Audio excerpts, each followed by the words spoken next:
Nós, da turma do segundo ano B, fomos até o centro de Umbanda, chamado de Barracão de Catimbó, do Nego Zé Pilintra e do Caboclo Maximiano, para podermos fazer nossa pesquisa diretamente a um praticante da religião. Chegando ao centro religioso, podemos perceber os diferentes objetos e aspectos culturais presentes no ambiente. Prazer, eu sou Diogo de Girassol, dirigente-chefe da casa do Barracão de Catimbó do Nego Zé Pilintra do Caboclo Maximiano.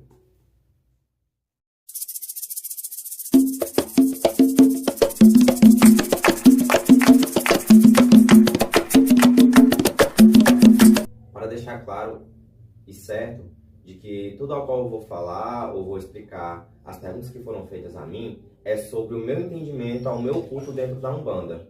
Então, a tudo aquilo que foi me ensinado e aquilo que eu procuro saber dentro da religião. Aos meus ancestrais, aqueles que trabalham junto a mim, aos meus pais de santo, minhas mães de santo, meus filhos. Pois a religião de Umbanda, ela é uma religião a qual há diferentes doutrinas em cada casa.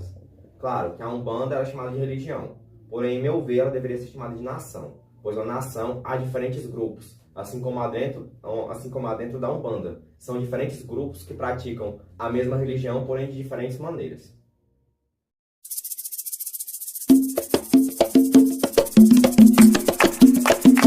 O que é a Umbanda e como ela foi criada? Pronto. A Umbanda, ela é uma religião, ou até uma nação divinamente brasileira, tá certo? Ela foi criada e fundamentada no dia 15 de novembro de 1908, por Zélio Fernandinho de Moraes.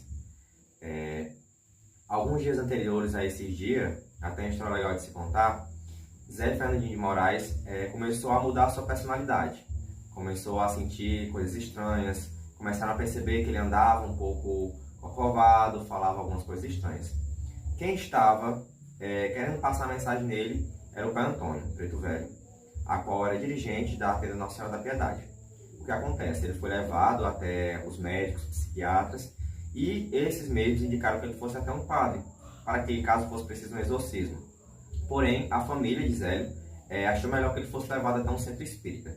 Chegando ao centro espírita, no dia 15 de novembro de 1908, ele se dirigiu até a mesa dos espíritas, e lá ele incorporou e acabou recebendo o caboclo das 7 encruzilhadas, a qual esse mesmo saiu da mesa onde ele estava, foi até os jardins que estavam fora do centro espírita, trouxe uma flor e disse, que ali ele estava se apresentando como caboclo das 7 encruzilhadas, aonde esse mesmo caboclo, esse espírito que incorporou em Zélio, foi indagado e foi perguntado a ele por que ele se apresentava como caboclo, sendo que nele os espíritos presentes viam vestes clericais, vestes católicas, no espírito dele.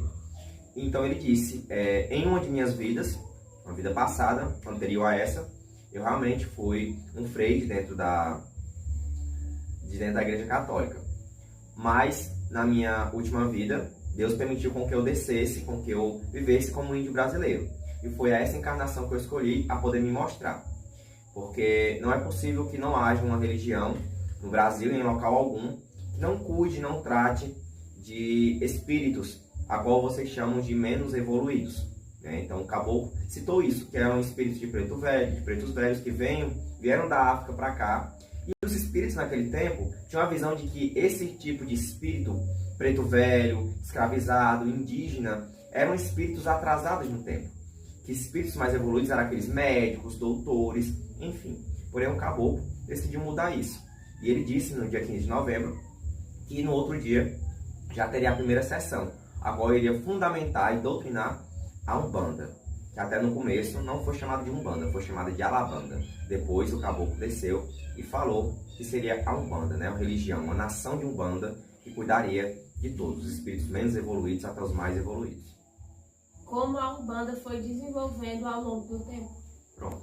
Desde os seus primórdios, a Umbanda, ela presta, em princípios, a caridade, o amor, a cura, a ajuda com os mais necessitados, assim como o espiritismo, assim como muitas religiões.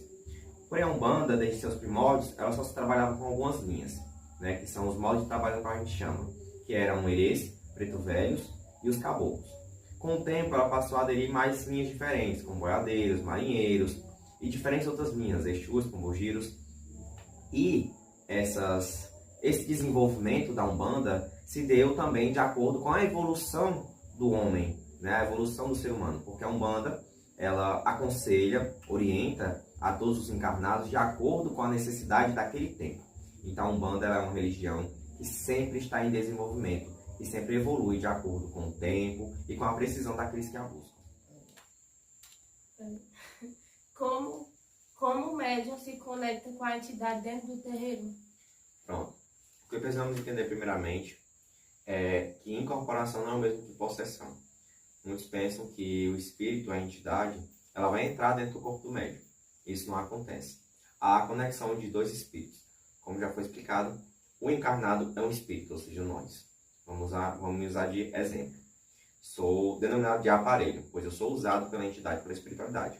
E há o espírito por fora. Ele tem um campo áurico, um campo astral. Imagine um campo magnético em volta dele. Imagine um em volta de mim. Quando é preciso a incorporação e a comunicação com o médium, há o acoplamento, ou seja, há conexões de fios luminosos e uma conexão magnética muito intensa, a qual o médium consegue se conectar à entidade. Ele é usado como um fantoche, a qual tudo o qual a entidade faz ou deixa de fazer, o corpo e a matéria do médium também irá fazer. Porém, o médium ainda tem consciência de quem é, não é uma possessão do que ele faz, tá certo? Como o espírito, no caso, as entidades, elas evoluem ao longo do tempo? Pronto. A gente tem que entender e separar uma coisa que é espírito encarnado e espírito desencarnado. O que é o espírito encarnado, Pai Diogo? O espírito encarnado é aquele que está preso à matéria. No caso, nós conseguimos se comunicar desta maneira a qual a gente se comunica, conseguimos nos tocar, pegar uns aos outros, temos carne e osso. Então, isso é o espírito encarnado. O espírito desencarnado é aquele que está fora da matéria, ou seja, está no plano astral. É aquele da qual busca a comunicação através de incorporações, visões e sonhos conosco. Estes mesmos espíritos, sejam quaisquer que for, desencarnados, eles descem e se comunicam conosco para que através da cura, do amor e da caridade que é prestado dentro da religião de Umbanda, eles possam estar evoluindo. Então a evolução de um espírito vem de acordo desde o seu nascimento em matéria até a sua partida como espírito. A gente tem que entender que dentro da religião de Umbanda o trabalho nunca acaba. Desde quando você é trabalhador da religião vivo e no pós-morte também. Então a religião de Umbanda acredita nisso. O trabalho pós-vida, o trabalho da entidade para que ela evolua, não só ela mesma, mas como também aos praticantes da religião. Quais são as influências culturais e religiosas que formaram a Umbanda? Pronto. A Umbanda, ela mesmo sendo divinamente brasileira, ela tem diferentes cultos e etnias presentes nela. Por exemplo, a gente tem os cultos africanos, como o candomblé, que traz a força dos orixás dentro da religião de Umbanda. Temos os cultos de Jurema, que trazem a força indígena dentro da Umbanda.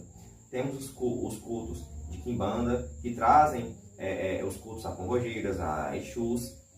E essas diversidades culturais é o que fazem da Umbanda uma coisa tão linda, né? Pois a Umbanda, ela não enxerga credo, não enxerga cor, não enxerga etnia. Ela enxerga apenas a evolução do espírito e a evolução daquele que busca praticá-la, né? Até algo bom de se falar que a Umbanda, ela preza pela caridade. Ela não vai enxergar o teu gênero, não vai enxergar a tua forma de vestimenta. A Umbanda, ela vai enxergar o que você faz.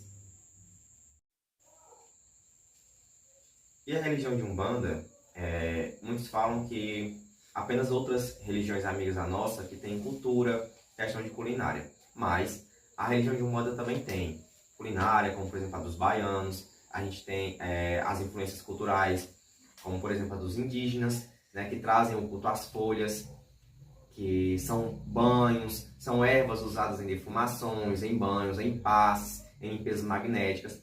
E essas influências culturais trazem também dentro da religião aquilo que amplia, aquilo que busca diferentes culturas, diferentes pessoas. Está o lindo da Umbanda. Ela enxerga o além da pessoa e ela traz, seja qualquer que for, junto a isso. Por isso ela tem uma diversidade cultural muito grande.